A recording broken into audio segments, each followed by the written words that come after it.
Hello, my dear friends. How are you doing? Hope you are having an amazing day and not having to deal with drama. Ready for new stories I have for you today? Let's go to the first one. And don't forget to listen to the end of the story, guys, to hear my insights. Enjoy the stories, and don't forget to like and subscribe. And of course, don't forget to leave a comment. I, 29 female, am currently in one of the most complicated and heartbreaking situations I've ever faced.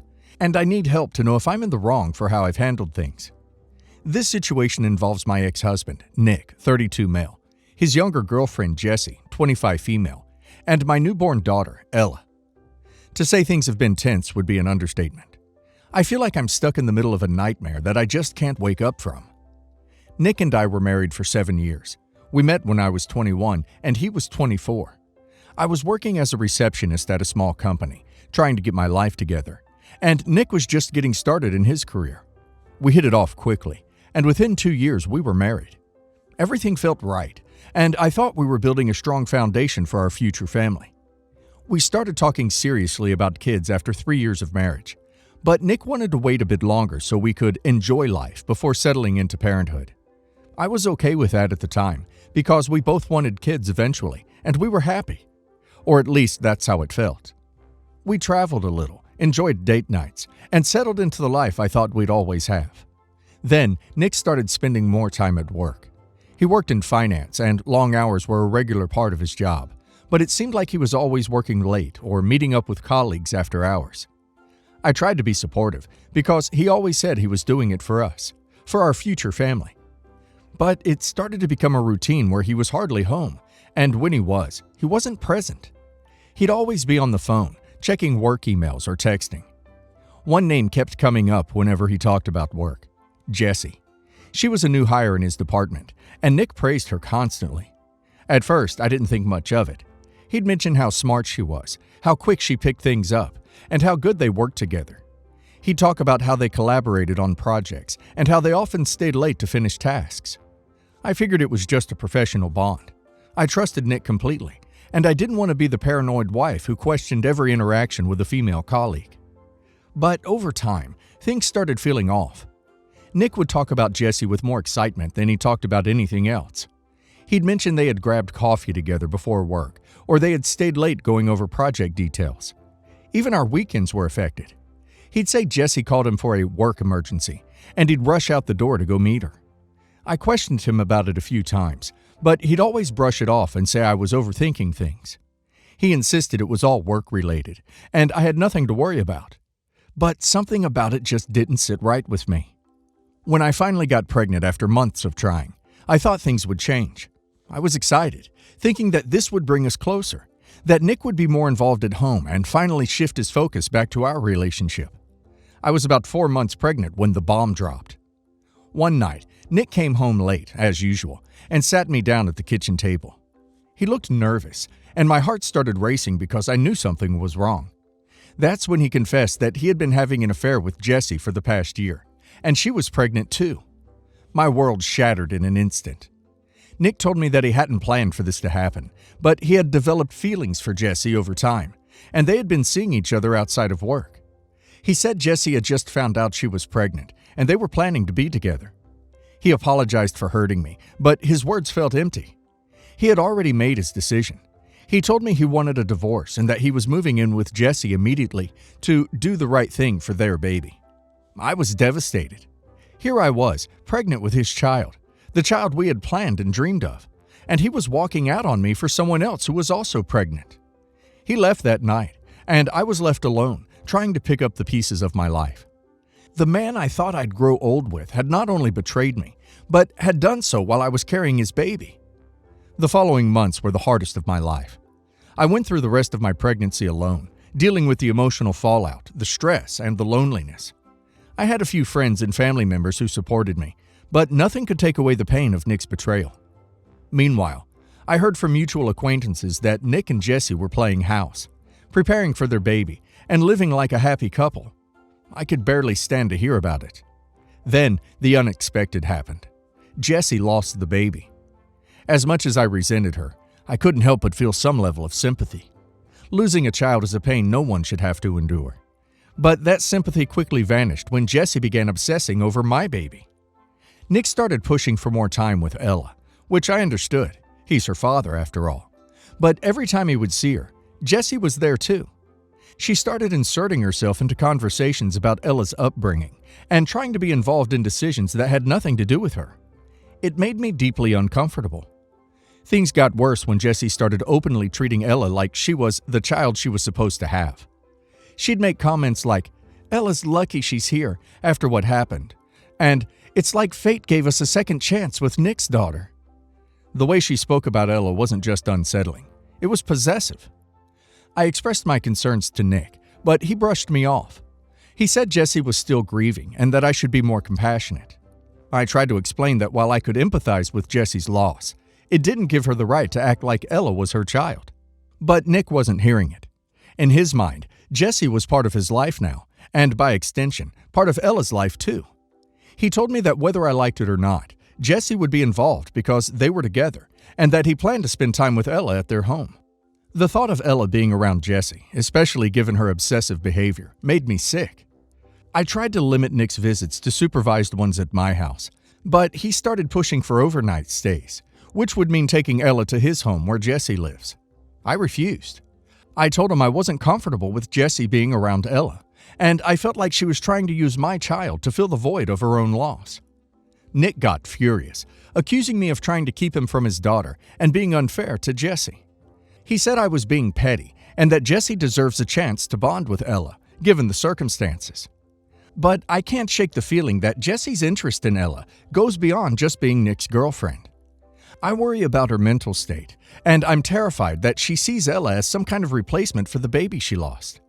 Nick refuses to acknowledge this and insists that I'm the one with the problem, not Jesse. Now, Nick is threatening to take me to court for joint custody, which would mean he could take Ella to his home, where Jesse would obviously be involved in her life. I don't want to keep Ella from her father, but I feel like I have to protect her from Jesse's unhealthy fixation. So, Reddit. Am I the a-hole for refusing to let my ex-husband take our daughter to his home because of Jesse's behavior? Jesse's behavior is a huge red flag. I can't imagine how painful it is for her to have lost her baby. But that doesn't give her the right to latch onto your child like she's a replacement. The fact that Nick isn't acknowledging this is concerning. You have every right to set boundaries to protect your daughter. This is about Ella's well-being, not Jesse's grief. It sounds like Jessie hasn't processed her loss properly, and it's affecting how she's behaving with your child. You're definitely not the a-hole for being protective, especially when she's making such possessive comments. I think you're right to be cautious, but it's tricky because Nick does have rights as a father. You might want to talk to a lawyer to see what kind of boundaries you can legally set regarding Jesse. While it's natural for Nick to want Jesse to be involved, given that they're together, it doesn't excuse her creepy behavior towards your baby. Her loss is tragic, but your child isn't her emotional support animal. I don't think you're being too paranoid at all. Not the a-hole. Maybe Nick just doesn't see the bigger picture, but I'd definitely seek legal advice before things escalate further. I don't think people realize how dangerous grief can be when it's not properly dealt with. Jesse's fixation on Ella isn't healthy, and I'm shocked Nick can't see that. You're not being unreasonable at all. Protecting your daughter from someone who might be emotionally unstable isn't spiteful, it's responsible. Not the a-hole, and I hope you can figure this out before it becomes an even bigger issue. Update. I want to thank everyone for their support and advice. Unfortunately, things took a terrifying turn. A few weeks ago, Nick and Jesse actually stole my daughter. They picked her up from daycare without my permission and took her to their home. I was frantic and called the police immediately. Thankfully, they were caught later that day, and Ella was safely returned to me.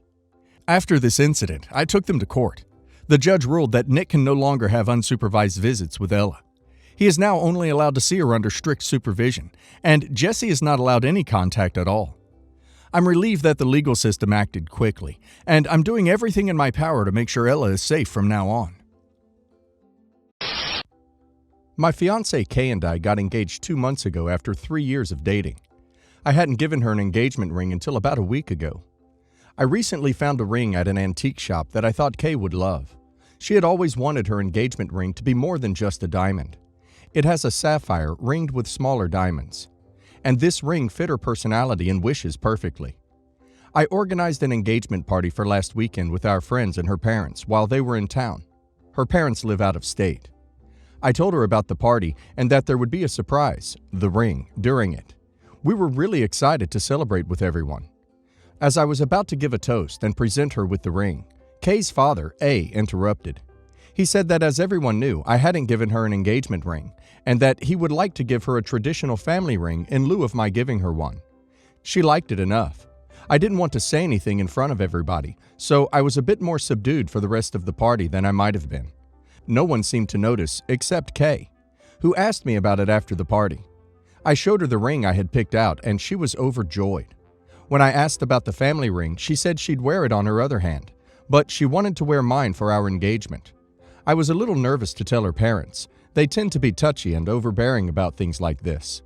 A would say he is a blunt person who tells it like it is, but it usually comes off as being incredibly rude. Telling her parents was terrible. Her mother broke down sobbing, saying that she was rejecting family traditions and that she couldn't handle Kay not wearing the family ring. Her father was a bit more direct, calling my ring a cheap trinket. It wasn't, and saying that his ring had been in the family for 3 generations. Kay and her parents argued late into the night after I left. My presence was not helping. My question is, should we return my ring? Kay doesn't really want to, but she wants to keep the peace. She feels as if she's always bending to her parents' wishes. Apparently, wearing the family ring on her other hand is an unacceptable compromise.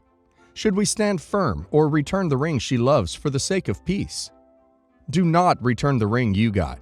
Don't start your lives together giving in to this straight-up emotional A. If her parents would like their ring back, give it back. They probably will. They sound that petty. Your future father-in-law upstaged you at your own engagement party, publicly insulted you, and made nasty assumptions about both you and his daughter. Better have a backup plan for the toasts at the wedding. You can bet that this piece of work is going to be ready for round 2. Obviously, any course of action should be one you both agree on, with a lot of sensitivity to your fiancé's preference, as she is the one wearing it, and they are a-hole parents. But if you're asking for advice, my advice is that they are manipulative a-holes, and she should wear the ring chosen by the man she's chosen. What a ducking a-hole her father is. Was he trying to embarrass you or something by making a big production out of you not having given a ring to her yet? How dare he without speaking to you regardless? And talk about trying to steal the spotlight and ruining your surprise. Good luck with this dude in the future. This is on your fiancé to deal with, really. She needs to tell them it was wrong of that to even happen and that she has chosen to wear her actual engagement ring. I would honestly give the other ring back. I met Rachel in high school. We became best friends within a year because I wrestled and she was the coach's daughter. And by junior year, we were dating. I was pretty damn sure that she was my soulmate because we were head over heels in love.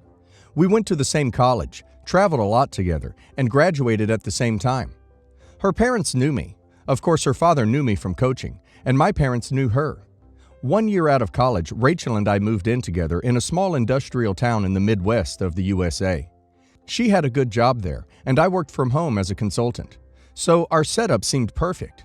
We were married in 2013, and we had our first child in early 2014.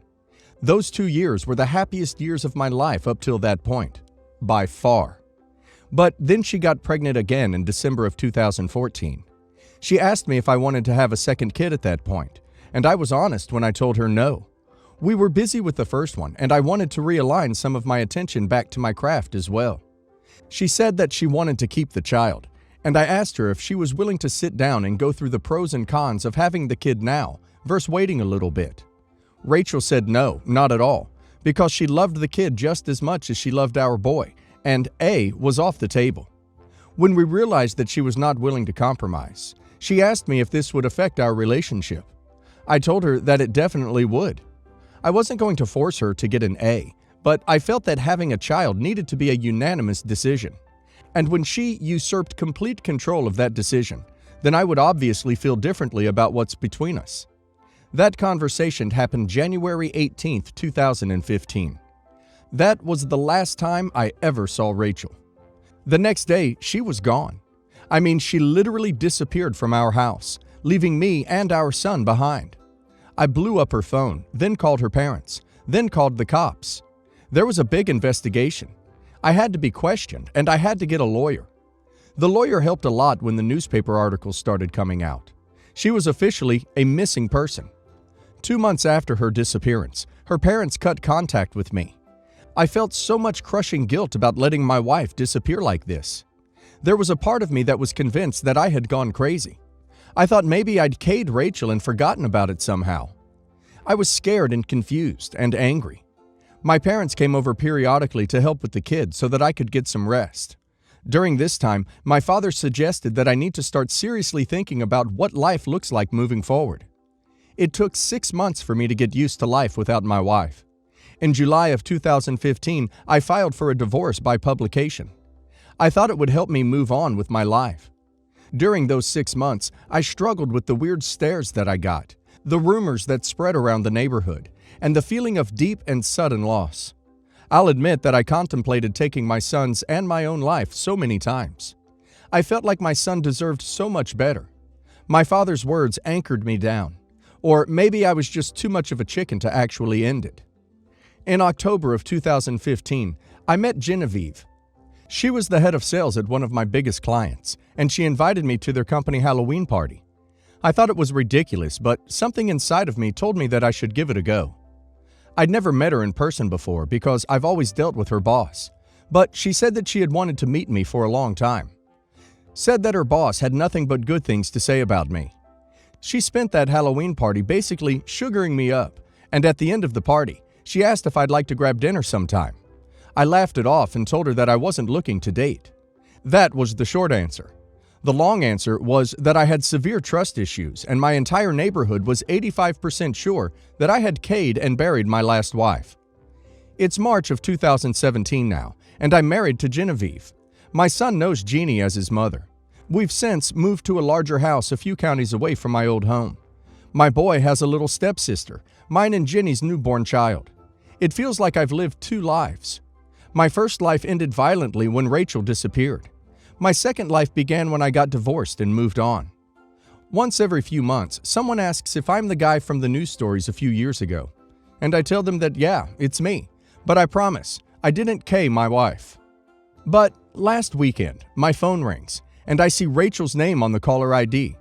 She tells me that she left because she felt trapped, and she thought that she needed to save her unborn child's life. She thought if she stayed in the house, the child would die. She purchased an online train ticket the night of our last argument, and she traveled immediately to her parents' house. She thought that she needed a day or a week at max before she came back to me. But during that week, she decided that an A was the only way out of this predicament. She terminates her pregnancy in January of 2015 and spirals into severe depression immediately after her last doctor visit. She's having these manic violent episodes, and she's convinced that I'm at fault for all of it. Her parents convince her to get admitted to a psychiatric ward. She is diagnosed as a severe risk to her own safety, with manic depression. When the cops had asked her parents for information on Rachel, they did not respond. It turns out that this was because they had all decided that keeping Rachel away from me was the best way to go. The bitter, soul-crushing cherry on top to all of this is that she starts breaking down over the phone. She tells me about how guilty she feels for abandoning me and our son. She tells me how she felt trapped and scared and she made the wrong decision. She blamed her parents for brainwashing her into thinking of me as her A. And she thinks it's finally time for her to leave that despairing period of her life behind and come home to me. I tell her that I moved on, that I'm happily married, and that I never want her to call me again. Guys, I don't want her back. I've talked to my lawyer yesterday, and he said that there's no way she gets custody of my son if I don't agree to it. And I'm not agreeing to crap. I don't want her back, and I don't want her in my son's life. My son's mother is now Genevieve. My wife is Genevieve, and I'm finally ducking happy. This is 95% rant because the only people I can talk to about this are my parents, close friends, and my wife. But I'm not ready to do that yet. I don't know how to phrase it. I don't even know if I'm being a vindictive a-hole by keeping Rachel out of our lives. If you're not ready, please get a therapist to help through her showing back up. I understand that your feelings about all of this run very deep and justifiably so. But I hope you can come to realize at some future point that your son may want to meet his birth mother, And you should have a plan in place to help with that, other than saying no, for his sake. In my opinion, this one's easy. From an outsider's perspective, that is. Don't take her back. Don't let her back into your life. She handled the whole past ordeal very poorly, and she needs to live with that, not you. Good on you for picking up the pieces and being happy. Keep it that way. I, 34 female, have a twin brother, Alex. Alex married his college sweetheart who was amazing, but in 2018, she passed away in a car accident, leaving him a single father to 2 little girls, now 9 and 6. He was understandably having a difficult time, so my husband and I helped him out a lot with the girls. Alex and I are best friends. We live in the same neighborhood, and I have a daughter, 7, who is close to her cousins and attends the same school, so it is pretty easy for me to have a close relationship with my nieces. I work from home, so I take all the girls to and from school every day. And during virus lockdown, we bubbled with them so that my daughter could have some interaction with other kids. At the beginning of the pandemic, my brother had just started seeing this woman, Claire, 33. Because of the situation, she rapidly moved in with him and got pregnant. So now I also have a nephew, 8 months. From my perspective, Claire is a total nightmare. The main reason I can't stand her is because of the way she treats Alex's daughters. She rolls her eyes at everything they say and do, and generally acts like they are a huge inconvenience to her. She doesn't want to be involved in anything they do. For example, with their school or extracurriculars, and will say flat out that she's not their mom. She is also an a-hole to my daughter, doing things like pretending not to remember her name, which is disrespectful because it's not as if she is a distant relative Claire has met once. We are literally her neighbors and went through virus together. So this is either a weird thing she's doing on purpose, or she literally just couldn't be bothered to learn her name, which is not a difficult or culturally unfamiliar name, by the way. Also, my husband is 10 years sober after having struggled pretty severely with alcohol in his teens and early 20s. Claire constantly ridicules his sobriety and says he's boring because he won't have a drink, things like that. Immature, but highly disrespectful. For the past year or so, Claire has been making a huge effort to force my brother to distance himself from our family, especially me, but she also has a problem with our parents and our younger brother. She says that she doesn't want her son to have a relationship with us at all, and is pushing to move him to Texas. We live in California. It's causing my brother a lot of stress that we can't get along with her, so recently he said that maybe he should just go, even though he doesn't want to, because he is worried that she will leave with his son. I want to make things better with her, mostly because I'm worried for the girls if this happens. I think they will grow up with self-esteem issues because she is so neglectful towards them. And I honestly worry about my nephew too, because I have serious questions about her parenting ability. But I also have doubts about my ability to resolve things with her. There are 2 incidents that particularly stick out as being extremely weird. My oldest niece called me crying and asked me to pick her up. She told me that she had told Claire she needs a new backpack because the strap broke on hers, and that Claire refused to take her to get a new one and had called her a spoiled brat. So I got her a backpack and some ice cream, and when I brought her home, Claire was furious. She said that I'm over-involved in my brother's life, that our relationship is creepy and weird, and that I shouldn't try to compete with her for him because she will win. I got the definite sense that she sees me as a S rival, which is almost too gross to even type, but that is the vibe I got from her. My younger brother, Julian, 26, suspects that he caught her doing D while she was pregnant. He saw a plate with white residue and a cut-up straw. She does have a history of recreational D use that she is pretty open about. Julian told Alex about it, and Claire immediately began trying to deflect. She started crying hysterically and saying that the whole family is out to get her, so Julian was lying, and that Julian had yelled at her, and she is afraid of him because he is aggressive and doesn't want to be around him or want him to meet the baby because she thinks he's violent. She finally admitted that he wasn't lying about the plate and straw, but claimed that it was Tylenol she crushed up and snorted because she needed it to work faster, and that she lied initially because she knew it looked bad and she was scared. Alex decided to give her the benefit of the doubt. I don't know one single person who snorts Tylenol, but okay. What can I do in this situation to maintain a relationship with my family and make sure the kids are okay? Am I crazy?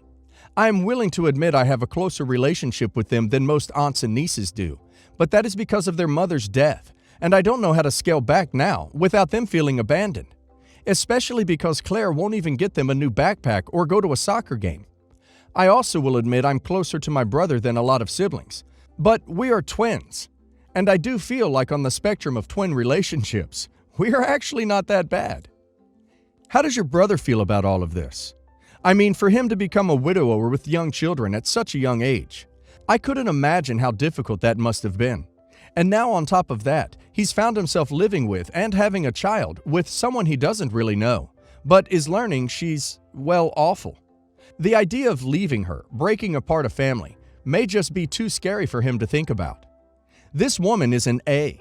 Unfortunately, getting police, child services involved with no evidence at this point could cause more harm than good, as it's something she will use as ammunition to prove that you're over-involved and awful. And yes, she will know it's you. You need to be his safe space, and you need to avoid confrontation with her at all costs. Your brother is going to do what's easy, and this woman is capable of making life very difficult and causing a lot of damage. Your family needs to be unproblematic, because she will use anything to push you away. And when that happens, you won't be able to support him or the kids. This will come to a head. You just need to make sure you and your family are around when that happens.